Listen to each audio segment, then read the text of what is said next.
Hello and welcome to Mrs. Thompson's math class for a back to school night. Thank you for taking the time to watch this video. I really appreciate it. And I want to let you know that I teach both Math 6 and Math 7, but a lot of the information is the same. So it is the same video for both. If you have specific questions regarding one class, just let me know and I can answer those questions for you. Okay, so your students this year for materials needed would be a notebook, a 3-ring binder or a folder, sharpened pencils, a whiteboard, marker, and eraser, and earbuds.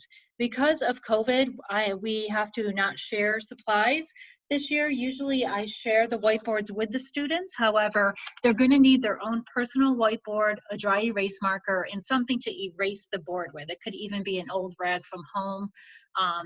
Or an old sock or something like that, just because that way they can keep it in their backpack and use it every single day. It's easy for me to have them do a problem on the whiteboard, and then I can look easily across the classroom and or even on the virtual online and see their answer a lot more clearly than if it was on a piece of paper. Earbuds, I want them to have if we do math games on the computer and or have time to do stuff on the computer. We can't be sharing the headsets in the classroom anymore.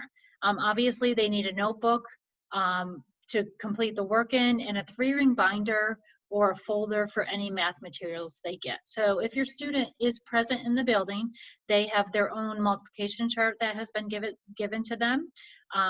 So that they can use that. If they are virtual, please have them print the multiplication chart and any resources like that that I put on Google Classroom so that they have them in front of them as we complete the work instead of having to toggle back and forth online. And please have your child have multiple sharpened pencils so that we can kind of avoid having to give pencils out just because of all of the health reasons that we're all trying to mitigate at this point. Math class is 2 periods in a row. So if you have me period 1, you also have me period 2.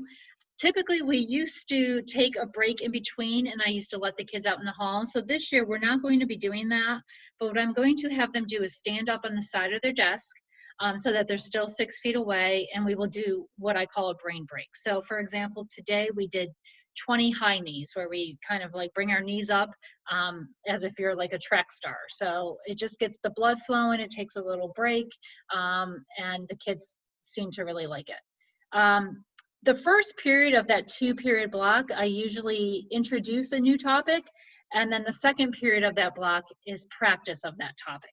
Now, if we don't introduce a new topic during that first period block, it's review of what we've been doing, because at that point we might be preparing for a test or a quiz or something like that.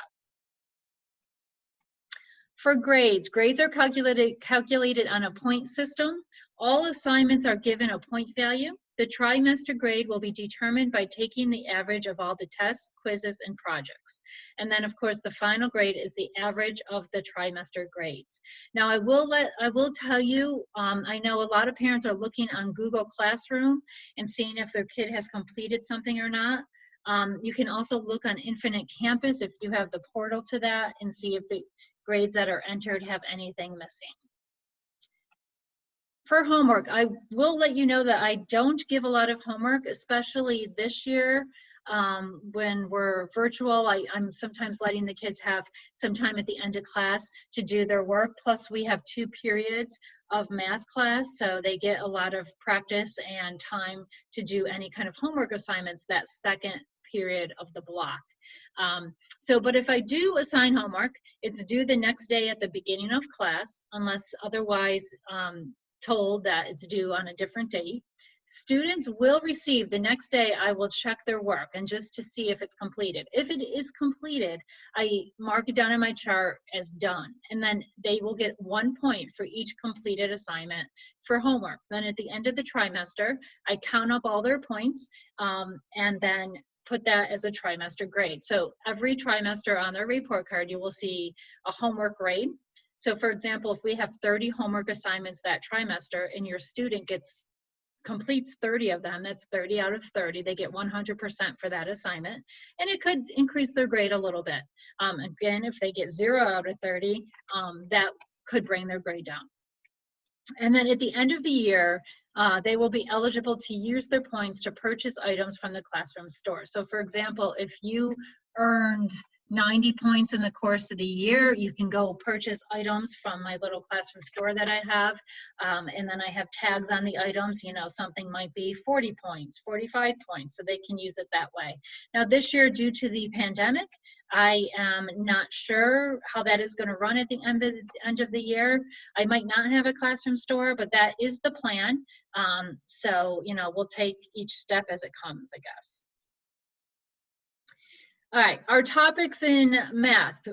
We are starting this year with reviewing place value and rounding, and reviewing basic math skills, so multiplication, long division, that sort of thing. I find that students need review and practice of those skills, even though as we go forward, we will use calculators for multiplication and division. I do think it's a good idea just to review at the beginning of the year. Then we're going to move into fractions, decimals, percents, ratios and proportions, integers, geometry, and data and statistics. Now, if your child had me for 6th grade math and they have me now, the topics are the same. I just increase the difficulty of the problems. And if you are in 7th grade, toward the end of the year, we do a lot of geometry. And then if you're in 6th grade, we don't do as much geometry, we do more data and statistics. And that wraps up my presentation. I hope that that was informative for you.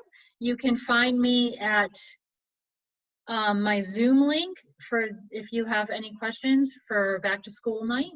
And I hope to see you soon. Thank you very much. Bye-bye.